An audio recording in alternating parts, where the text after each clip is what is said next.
السلام عليكم ورحمة الله وبركاته أعزائي طلاب الصف السادس الابتدائي مع الدرس الرابع درس التحديات البيئية في وطننا العربي. تعالوا نشوف يا جماعة الوطن العربي بيواجه تحديات عاملة ازاي. عندنا 5 مشكلات بيئية. عندنا كم مشكلة؟ عندنا 5 مشكلات بيئية. أول مشكلة هي الجفاف. تاني مشكلة قالك ندرة المياه العذبة. ايه كمان؟ رقم 3 التصحر. رقم 4 تلوث الهواء. رقم 5 السيول.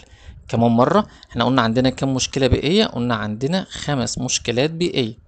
1 الجفاف، 2 ندرة المياه العذبة، 3 التصحر، 4 تلوث الهواء، 5 السيول. جميل أوي كده. طب تعالوا نشوف يا جماعة الوطن العربي بيعمل ايه وايه سبب التغير المناخي. قالك المشكلات البيئية في الوطن العربي تواجه دول وطننا العربي العديد من ايه؟ قالك المشكلات والتحديات البيئية. طب ايه السبب؟ هنقوله بسبب التغيرات المناخية. يبقى لما يجي يقول لي بما تفسر حدوث مشكلات وتحديات بيئية، اقول له بسبب التغيرات المناخية. طب التغيرات المناخية دي بتعمل ايه؟ قالك بتأثر على حياتنا اليومية، بس قالك لا، ومستقبل التنمية والاستقرار في المنطقة العربية، يعني في الوطن العربي. طب نرجع بقى هنا ونشوف، طب ايه هو اصلا التغير المناخي؟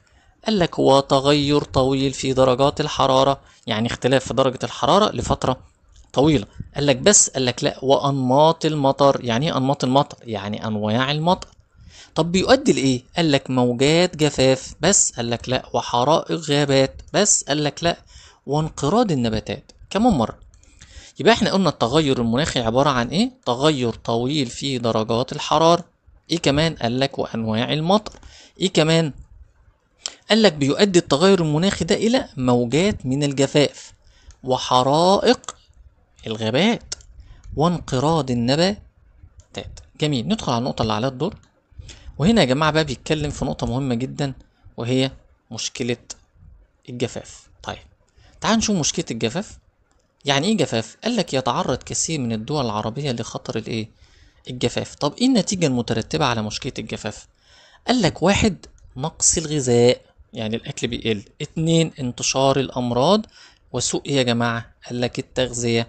طب رقم 3 قالك التأثير بالسلب على النشاط ايه؟ قالك الزراعي والرعوي.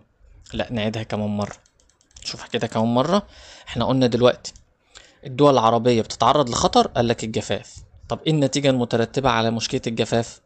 1 نقص الغذاء، 2 انتشار الأمراض، ايه كمان؟ قالك سوء التغذية. قالك ايه كمان؟ التأثير السلبي على ايه؟ قالك على النشاط الزراعي والرعوي. طيب ايه هو الجفاف أصلا؟ قالك هو نقص كمية الأمطار، يعني الأمطار كميتها تقل. قالك امتى؟ قالك خلال فترة زمنية محددة أو معينة. طيب ينفع نواجه المشكلة ديت؟ قالك ازاي؟ قالك تطوير شبكات الري، نعمل شبكات ري جديدة. إعادة تدوير المياه، يعني نعيد استخدام المية تاني. 3 ترشيد استهلاك المية، احنا نقلل من استهلاك الايه؟ المية. نعيدها كمان مرة كده تاني. يبقى الجفاف قالك هو نقص كمية الأمطار خلال فترة زمنية محددة. طيب طرق مواجهة الايه؟ المشكلة. قالك تطوير شبكات الري، إعادة تدوير المية، ترشيد استهلاك المياه.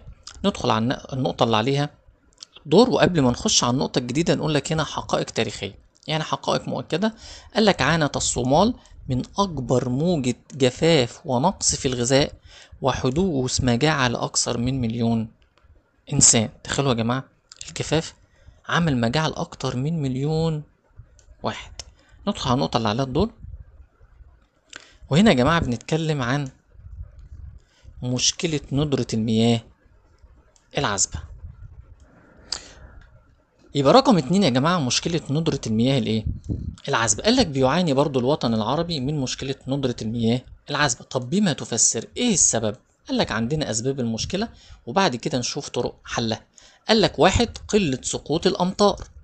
2 زيادة عدد السكان في بعض الدول العربية، في بعض الدول عدد سكانها كتيرة جدا. سوء إدارة الموارد المائية، احنا بندير موارد المية بشكل خاطئ. طب ايه الدليل بتاعنا؟ قال لك الدليل بتاعنا يا جماعة ان احنا بنستخدم طرق الري التقليدية. يعني ايه تقليدية؟ يعني القديمة. كمان مرة النقطة دي يا جماعة، ايه اسباب مشكلة ندرة المياه العذبة؟ طبعا المياه العذبة ده يعني حاجة مهمة جدا. اسباب مشكلة ندرة المياه العذبة هنقول قلة سقوط الامطار. ايه كمان؟ قال لك زيادة عدد السكان في كل الدول العربية. قال لك لا، في بعض الدول العربية.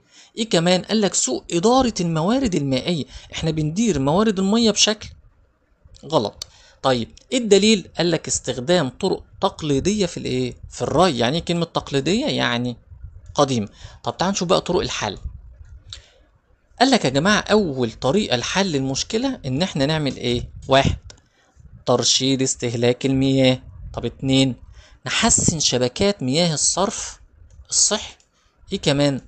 قال لك استخدام اساليب جديده في ايه؟ قال لك في الري، زي الري بالرش. وايه كمان والري بالتنقيط. نعمل حملات توعيه. ليه؟ قال لك للحفاظ على الميه. كمان مره يا جماعه، احنا قلنا هنحل مشكله ندره المياه ازاي؟ قلنا ترشيد استهلاك الميه. وهنا اهي في صوره حنفيه اهي بتنقط ميه. غلط، ما ينفعش نسيبها تنقط. ليه؟ عشان احنا لازم نرشد استهلاك المياه. اتنين، تحسين شبكات المياه الصرف الايه؟ قال لك الصرف الصحي. ايه كمان؟ قال لك استخدام اساليب جديدة في الايه؟ في الري. زي ايه؟ قال لك الري بالرش، والري بايه كمان؟ بالتنقيط. نعمل حملات توعية، نوعي الناس ان احنا لازم نحافظ على المية، علشان المية دي حاجة مهمة جدا. نخش يا جماعة على المشكلة اللي عليها الدور، وهي مشكلة التصحر. مشكلة ايه يا جماعة؟ التصحر. طيب يعني ايه كلمة تصحر؟ قبل ما نعرف معناها نبص على الصورة دي كده. ده يا جماعة أرض إيه اللي حصل لها؟ دي أرض زراعية اتصحرت، يعني أصبحت أرض غير قابلة للزراعة. طب تعال نشوف بقى يعني إيه مشكلة التصحر. قال لك التصحر هو، بصوا كده يا جماعة التعريف، تناقص قدرة الأرض الزراعية على إيه؟ قال لك على الإنتاج. يعني قدرة الأرض الزراعية إنتاجها بيكون ماله؟ قليل. الإنتاج بتاعها بيكون قليل إنتاجها بيقل مع مرور السنين بسبب التصحر. طيب هنا بيقول لك إيه بقى؟ يعاني نسبة كبيرة من مساحة الوطن العربي من إيه؟ قال لك من مشكلة التصحر. طب إيه اللي ترتب على المشكلة دي؟ قال لك تدهور الأرض الزراعية. بس قال لك لا، واختفاء النباتات. طبعا النبات بتختفي. طب أسباب المشكلة إيه؟ قال لك عندنا مشكلة إيه؟ السببين. قال لك أسباب طبيعية، وعندنا كمان أسباب بشرية. طب الأسباب الطبيعية قال لك زحف الكثبان الرملية، يعني الرمال بتزحف على الأرض الزراعية. اتنين، قال لك تناقص الأمطار. وإيه كمان؟ قال لك والمياه الإيه؟ الجوفية. جميل. يبقى تناقص الأمطار يا جماعة والمياه الإيه؟ الجوفية. نعيدها كم مرة؟ احنا قلنا الأسباب الطبيعية زحف الكثبان الإيه؟ الرملية، نقص الأمطار، ونقص المياه الجوفية. طب الأسباب البشرية بقى، قال لك قطع الأشجار. إيه كمان؟ الرعي الجائر للحيوانات. إيه كمان؟ قال لك التوسع العمراني. يعني إيه التوسع العمراني؟ يعني إحنا بنبني بيوتنا على الأراضي الإيه؟ الزراعية. ده اسمه التوسع العمراني. يبقى إحنا بنبني البيوت على الأرض الزراعية. نعيد تاني يا جماعة أسباب المشكلة ديت عشان مهمة. لما يجي تاني يا جماعة يقول لنا إيه هي أسباب مشكلة الجفاف، أقول له عندنا أسباب طبيعية وأسباب بشرية. الطبيعية قلنا زحف الكثبان الرملية، تناقص كمية الأمطار، وتناقص المياه الجوفية. أما الأسباب البشرية قطع الأشجار، الرعي الجائر للحيوانات، التوسع العمراني، يعني بنبني بيوتنا على الأرض الزراعية. ندخل على النقطة اللي عليها الدور، وهنا بيتكلم عن مشكلة إيه يا جماعة؟ قال لك مشكلة تلوث الهواء. طب ايه اسباب مشكلة تلوث الهواء؟ قال لك اول مشكلة يا جماعة، شايفين الصورة دي بتوضح كل حاجة. دخان الايه؟ المصانع. دخان ايه؟ عوادم السيارات. الدخان ده يا جماعة هو سبب تلوث الهواء. طيب اول مشكلة قال لك الاعتماد على مصادر طاقة مالها؟ قال لك غير متجددة، زي الفحم والبترول والغاز الطبيعي. قال لك زيادة النشاط الصناعي الملوث، قال لك للبيئة، احنا بنعتمد على الصناعات اللي بتلوث البيئة. قال لك ايه كمان؟ قال لك العواصف الرملية. يعني ايه عواصف رملية؟ يعني بيكون هوا شديد يا جماعة جايب معاه رمل. قال لك ايه كمان؟ حرق النفايات اللي هي المخلفات، سواء من المصانع او من البيوت بتاعتنا. طيب تعال نشوف طرق مواجهة المشكلة. قال لك نواجهها ازاي؟ قال لك الاعتماد على الطاقة المتجددة، يبقى نستخدم الطاقة المتجددة بدل الطاقة الغير متجددة. زيادة المساحات ايه؟ قال لك الخضراء، يعني نزود الأرض الخضراء عندنا. 3 استخدام النقل المستدام. يعني ايه النقل المستدام؟ يعني اللي بيحافظ على البيئة اللي احنا عايشين فيها. إعادة تدوير النفايات، بدل ما النفايات تلوث البيئة، لا احنا نستخدمها تاني ونعيد تدويرها مرة أخرى. كمان مرة يا جماعة عشان الجزء ده مهم، احنا قلنا أسباب تلوث الهواء وازاي هنواجه المشكلة. أو أول حاجة أسباب المشكلة، الاعتماد على مصادر طاقة ايه؟ قلنا غير متجددة. قلنا زيادة النشاط الايه؟ الصناعي اللي ايه؟ الملوث للبيئة. ايه كمان؟ قال لك العواصف الرملية، العواصف الرملية. ايه كمان؟ حرق النفايات. طيب تعال نشوف طرق علاجها.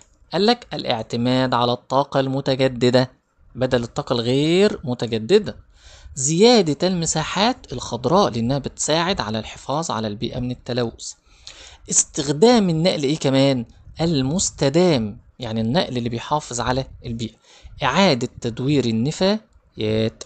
جميل، ندخل على الجزء اللي بعده. هنا بقول لك اهو حقائق جغرافية اللي احنا لازم نحافظ على البيئة من التلوث والانبعاثات الحرارية التي تساهم في التخفيف من آثار التغير المناخي وارتفاع درجة الحرارة. يبقى احنا لازم نحافظ على البيئة بتاعتنا يا جماعة علشان نقلل من الايه؟ من التلوث والانبعاث الحراري اللي طبعا بيكون له أثر على تغير الايه؟ المناخ وارتفاع درجات الحرارة. واحنا ملاحظين فعلا ارتفاع درجات الحرارة الأيام اللي احنا عايشين فيها دلوقتي. طيب تعال نشوف يا جماعة مشكلة السيول رقم 5. يعني ايه أصلا سيول؟ قال لك السيول هي أمطار غزيرة. هي أمطار إيه؟ غزيرة وفجائية، يعني بتحدث فجأة، تتجمع وتتدفق بسرعة. بتتجمع وتتدفق يا جماعة بسرعة فين؟ قال لك في الأودية.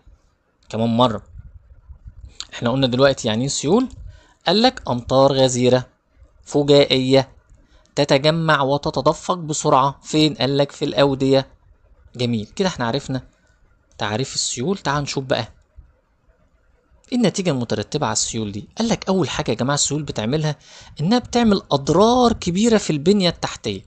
بصوا كده على الصورة دي أهو، عربيات اهي ماشية في قلب المية، خلاص بتغرق، يعني العربيات دي كلها بوظ بسبب المية الكتيرة دي. طيب يبقى يا ولاد أول حاجة قلنا إيه؟ أضرار بتلحق بالبنية التحتية. خلاص؟ طيب 2 قال لك إتلاف المحاصيل الزراعية، يعني بتدمر الأرض الزراعية. 3 الخسائر الفادحة أو الكبيرة في الأرواح والممتلكات، ناس بتموت وممتلكات بتتدمر. قال لك إيه كمان؟ قال لك انتشار الأمراض والأوبئة. كمان مرة يبقى احنا قلنا النتائج المترتبة على مشكلة السيول. أول حاجة الأضرار اللي تلحق بالبنية الإيه؟ قال لك التحتية. إيه كمان؟ إتلاف المحاصيل الزراعية. إيه كمان؟ قال لك الخسائر الفادحة في إيه؟ قال لك في الأرواح والممتلكات. إيه كمان؟ قال لك الانتشار الأمراض. وإيه كمان؟ والأوبئة. طب ينفع نعالج السيول؟ قال لك تعالى بقى نشوف طرق مواجهة مشكلة السيول. أول حاجة نطور البنية التحتية. إيه كمان؟ نبني سدود للاستفادة منها في الزراعة. جميل. إيه كمان؟ قال لك إنشاء مخرات لتصريف الإيه؟ السيول، يعني أماكن عشان مية السيل تمشي فيها. إيه كمان؟ استخدام التكنولوجيا في التنبؤ بالأخطار البيئية زي السيول. لا كمان مرة بقى عشان كلام مهم، احنا قلنا ازاي نواجه مشكلة الايه؟ السيول. قال لك أول حاجة نطور البنية التحتية. جميل. نبني سدود. ليه هنبني سد؟ عشان نستفاد من مياه السيول في الايه؟ قال لك في الزراعة. ايه كمان؟ انشاء مخرات لتصريف الايه؟ السيول، يعني اماكن المية تمشي فيها. قال لك ايه كمان؟ نستخدم التكنولوجيا الحديثة. ليه؟ قال لك عشان نتنبأ بالاخطار البيئية زي خطر السيول. جميل، ندخل على النقطة اللي عليها الدور. وهنا بيقول لك برضو حقيقة تاريخية. الحقيقة بتقول ان المصريين القدماء انشأوا مخرات للسيول، يعني مجاري مائية عشان يصرفوا فيها مياه الامطار لحماية الايه؟ المعابد وكمان والمقابر، حماية المعابد والمقابر. هنا في قيمة لازم نتعلمها يا جماعة، ان احنا لازم نحافظ على البيئة بتاعتنا، وان البيئة دي مسؤولية مشتركة تقع على عاتق الفرد وايه كمان والدولة. جميل الكلام ده. ندخل بقى يا جماعة على التغيرات المناخية، وهنا راسم لك رسمة نلاحظها كده اهو. راسم لك الكرة الأرضية، أجزاء منها فيها ايه؟ شجر وخضروات، وجزء تاني طبعا في جفاف اهو. طب تعال نشوف بقى التغيرات المناخية على المشكلات البيئية، ولو الأخطار دي زادت ايه اللي هيحصل؟ ايه النتيجة المترتبة على التغيرات المناخية؟ قال لك رقم 1 ارتفاع درجات الحرارة، 2 قال لك الجفاف، 3 السيول، 4 ارتفاع مستوى سطح البحر، 5 قال لك انتشار الأمراض. لا كمان مرة، النتيجة المترتبة على التغيرات المناخية قال لك ارتفاع درجات الحرارة، 2 الجفاف، 3 السيول، 4 ارتفاع مستوى سطح البحر، 5 انتشار الايه يا جماعة؟ الأمراض. طب ينفع نعمل حاجات نحد؟ يعني ايه حد؟ يعني نقلل، يعني ايه نقلل من التغيرات المناخية. ازاي نقلل من التغيرات المناخية؟ قال لك يا جماعة أول حاجة خالص لازم نعملها حماية الغابات ومساحات الأرض الايه؟ الخضراء أو الأرض الزراعية. تفعيل قوانين هنفعلها ليه؟ قال لك لمواجهة التغيرات الايه؟ البيئية. احنا لازم نواجه التغيرات البيئية لأن البيئة كل يوم عن يوم بتتدهور. قال لك ايه كمان؟ قال لك الاعتماد على مصادر الطاقة المتجددة زي طاقة الشمس، طاقة الرياح، الحد من انبعاثات الغازات الايه؟ الدفيئة. كمان مرة، احنا قلنا دلوقتي التغيرات المناخية ازاي نحد منها؟ قال لك حماية الغابات، نزود مساحة الأرض الزراعية، تفعيل القوانين ليه؟ عشان نواجه التغيرات البيئية. قال لك الاعتماد على مصادر الطاقة الايه؟ قال لك المتجددة. قال لك الحد كمان من انبعاثات الغازات الايه؟ الدفيئة اللي بتلوث البيئة. طيب تعال نشوف هنا، بيقول لك أمثلة لجهود بعض الدول العربية عشان تزود المساحات الخضراء وتواجه التغير المناخي. طبعا أول مثال عندنا يا جماعة هي مصر. عملت إيه مصر؟ مصر عملت مبادرة زراعة 100 مليون شجرة مثمرة في كل أنحاء مين يا جماعة؟ في كل أنحاء مصر. يبقى مصر يا جماعة عملت مبادرة 100 مليون شجرة في كل أنحاء يا جماعة مصر. ليه؟ قال لك علشان تحسن ايه؟ قال لك تحسين الهواء، وذلك لتحسين الهواء. قال لك بس؟ قال لك لا، وتقليل التلوث وتجميل البيئة ومواجهة التغيرات الايه؟ المناخية. يبقى نعيد تاني الجزء تاني عشان مهم يا جماعة. يبقى أول مثال عندنا كان مين؟ كان مصر. مصر عملت ايه؟ قال لك أطلقت مبادرة زراعة 100 مليون شجرة مثمرة في كل أنحاء مصر. ليه؟ قال لك علشان تحسن بيها الهواء، وايه كمان؟ وتقليل التلوث، وانها تجمل البيئة، وانها تواجه التغيرات المناخية. طب الدولة التانية عندنا، المثال التاني هي دولة السعودية. يبقى احنا قلنا رقم 1 مصر، رقم 2 السعودية. اطلقت مبادرة ايه بقى؟ قال لك مبادرة زراعة 450 مليون شجرة. طب ليه؟ قال لك للحد من التلوث. ايه كمان؟ قال لك مواجهة التغير المناخي. كمان مرة، يبقى احنا قلنا يا جماعة دولة السعودية عملت ايه؟ اطلقت مبادرة زراعة قد ايه؟ قال لك 450 مليون شجرة. ليه عملت كده؟ قال لك عشان تقلل من التلوث. ايه كمان؟ تواجه التغير المناخي، لدرجة ان هي انشأت مدينة جديدة اسمها مدينة ايه بقى؟ نيوم الخضراء. مدينة نيوم الخضراء، وهي مدينة تعتمد على ايه؟ قال لك على الطاقة النظيفة وتحافظ على البيئة. تحافظ ايه يا جماعة؟